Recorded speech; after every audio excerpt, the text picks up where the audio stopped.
Hey,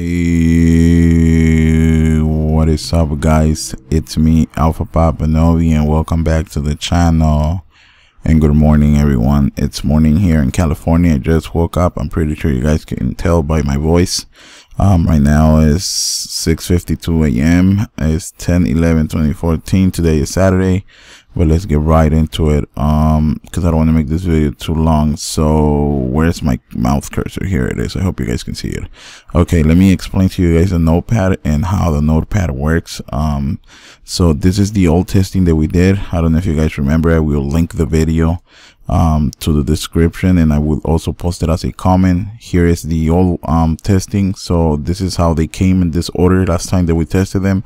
The Shadow Dagger was in first place, then you had the Mail Breaker, then you had the Bandit, then you had the Dagger. And this time around, here is the results. This is how they come. First you have the Shadow Dagger, then you have the Dagger, then you have the Bandit and the Mail Breaker. Yep. Criticals got hit pretty hard this time around. Criticals received a huge nerf, guys. It wasn't the daggers that received a nerf, it was the criticals themselves. So meaning that if you do a backstab or if you do a parry, whatever you do, if you do a critical, the critical himself received a nerf, not the dagger, not what we riposte with. Because I don't know if you guys remember, this is how we can tell. Last time I tested a rapier, but this time around I didn't test the rapier. I went for the King's Ultra Greatsword. That would be the oddball, if you will, out of the bunch. So I don't know if you guys remember, but the King's Ultra Greatsword used to be able to one-shot you, especially on a naked guy, and now it doesn't do that anymore. So you don't get one-shotted. You do. There's no point on having a dagger, but we'll get that in a little bit once we jump into the when I was doing the actual testing. So here you can compare them. Okay, this is the old testing, this is the new testing. Old testing, new testing. Old testing, new testing, old testing, new testing, old test, and this is the all this is new. So this will be the order they come in now. Shadow Dagger is number 1, then you have the Dagger, then you have the Bandit, and then you have the Mail Breaker, and you can see everything. By the way, BS means backstab, and naked obviously on a naked guy, and then you have shield bash, SB, and then obviously on a naked guy, and then you have the parries, and then obviously on a naked guy.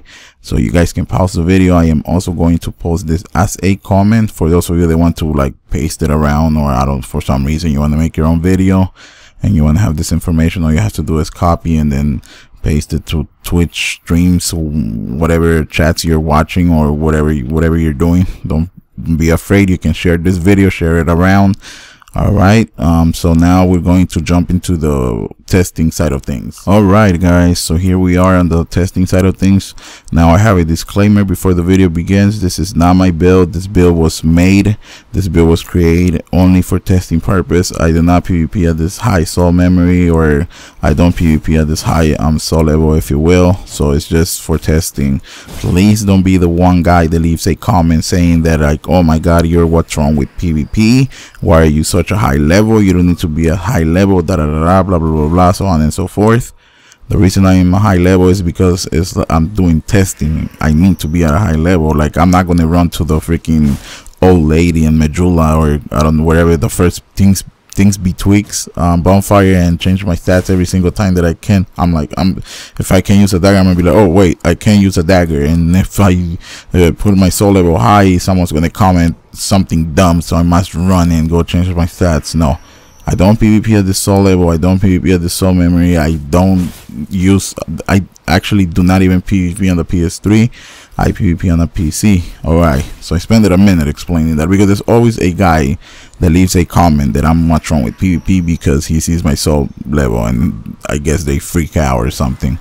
Alright, so I guess if you don't want to hear others' opinion about what's going on or about what happened with the daggers, then I guess we're done and you can leave the video. But if you can respect someone else's opinion and you don't get mad when someone gives their opinion on things, then I guess you can hang around and you can listen to me rant, I guess.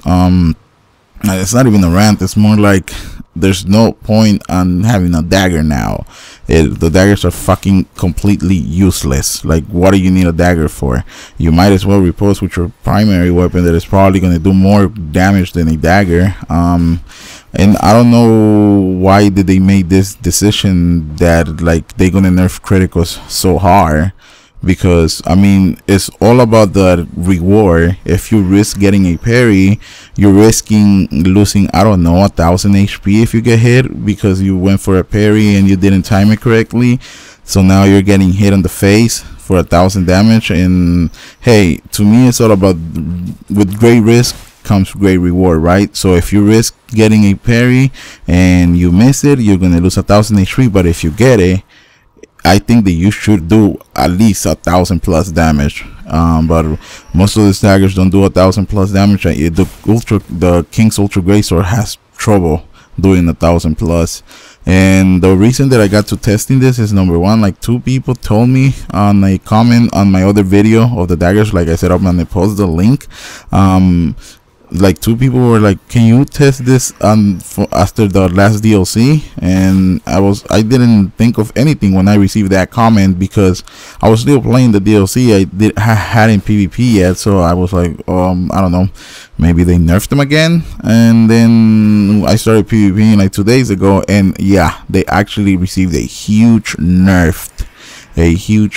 Like I said, it was the criticals themselves. They got nerfed. It wasn't the daggers, because whatever you used to riposte with, you're gonna do a lot less damage. And I just don't see why. That kind of takes away from Dark Souls, because Dark Souls 1 was all about getting parries and doing backstabs, and it was like the game or the PvP was based, and it was on this concept a lot, and a lot of people used to cry about it.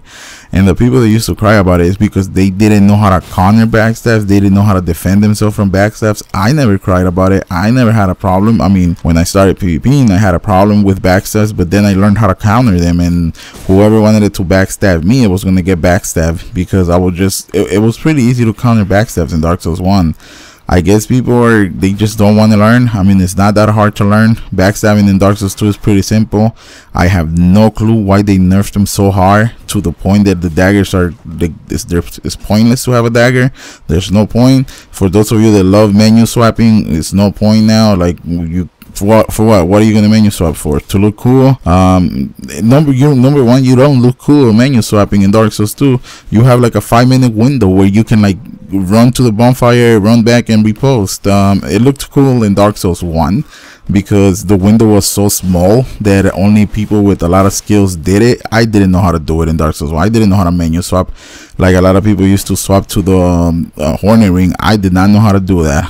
It required a lot of skills. But anyways, guys, as always, thank you for checking out my channel. Don't do anything bad, and Alpha Papa Novi shall see you guys on the next one.